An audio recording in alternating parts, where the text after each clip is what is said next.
Hello, traders and investors. Steve Gans here, and I want to share a concept trade with you. This is something that I'm looking at on my account right now. It's something that I've done previously that I've shared, and the time may be right to consider it again. It depends, of course, on your opinion of the market. But let me show you what I'm seeing and then what I'm thinking on doing about it. So if I take a look at SPY, obviously, we've got these massive gyrations that have taken place here. Of course, we've had the lows here last week, and then we rocketed up on that news late last week, and then we've sort of chopped sideways here. We gapped up today and then are selling off now.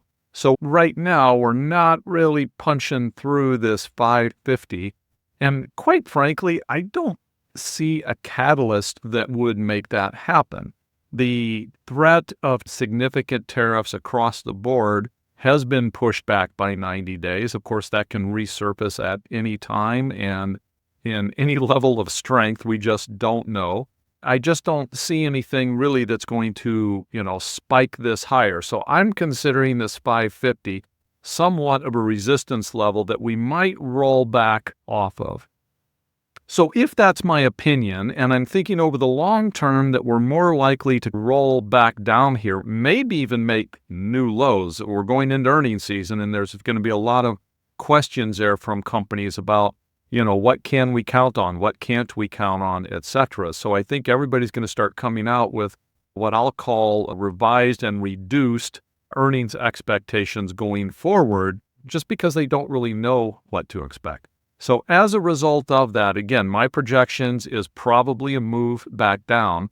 So if I wanted to do something in my long-term buy and hold account that might hedge my current holdings that I don't want to sell out of, my Amazons, my Apples, etc., what might I consider doing about that?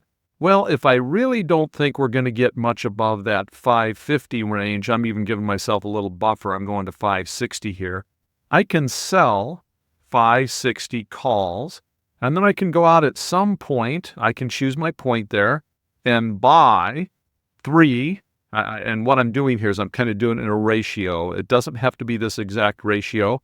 A nice thing about a tool like Option Strat is I can come in and I can play with all sorts of different numbers. I can play with all sorts of different expirations, all sorts of different strike prices.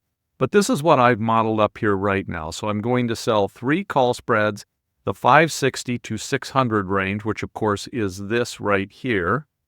Then I'm going to use those proceeds to buy a couple of puts. So what's that going to do for me? Well, if we just chop sideways here between 510 and 560, even up to 562.73 is my break even. If we just chop back and forth in that general range over the next 3 months, well, I will end up making about $847 in profit as this decays, and it just decays right there to that expiration line. Now, if we do, in fact, get that sell-off that I am thinking might be possible, well, depending on where that sell-off goes to, we get back down here into the 500 range or so. This could be at about a $6,000 profit, somewhere in that range. And that profit, of course, is really just going to offset what I'm losing on my other long positions at that time. A person needs to judge and evaluate how much of an account you want to hedge. In other words, you may want to flatten your deltas and pretty much hedge your entire account. That's one possibility. What most people tend to do is they might hedge their account by 30% or 50%. And again, that depends on what your conviction is of how likely we are to have a down move. Now, as far as me building out this model here, another thing that I might consider doing is maybe I want this 510, maybe I want it at 520. Well, I'm going to pay a little more to have that closer. And I'm going to end up here where, if I chop back and forth in this range, I'll be down $69 or $100. So I'm paying a little bit in this particular case for this entire configuration. And I'm basically paying $60 to have some insurance on board. And again, I'm choosing where I want that insurance. Well, maybe I want my insurance much lower than that. It's like, you know what? I really only want to be insured if we're going below 480. Above that, I'm fine having a little bit of profitability here if we decay in this general range. So again, awesome tool here. I can come in, kind of slide this around and figure out exactly where I want to start covering my risk to the downside. And do I want to end up profitable if I stay in my range? Or am I willing to look for a little more downside protection and know that, gee, I might end up paying a little bit for that if we decay in this general range? So the nice thing here is I can model this all up, look at all sorts of different scenarios, and see what makes sense to me.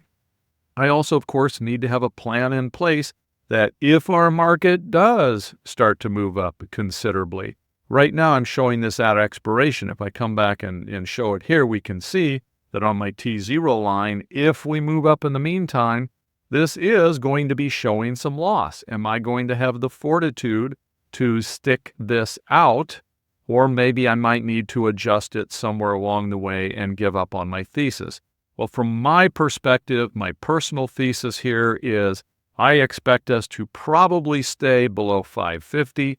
If we break above 550 and close above 550, that's going to be the point that I would personally look at maybe either taking this trade off or reconfiguring it into something like maybe an iron condor. So maybe my thesis at that point, let me just move this back to expiration, it's a little easier to see. So maybe my thesis at that stage, if we do in fact move up here, maybe I feel I no longer need this downside protection. Well, at that point, I can come in and I can sell a put spread here, turn this whole thing into a condor. And if I turn this whole thing into a condor, that's going to raise up my profit tent a little bit. And then I'm just looking at playing this back and forth in that range. So hopefully this all made sense. And again, the cool thing here is I can model this thing up, play with my thesis on what the market is going to do, I think, and then I can build a trade around that using options. Take care, everyone. Please, if you like this content, like, subscribe, give me any comments down below. Take care.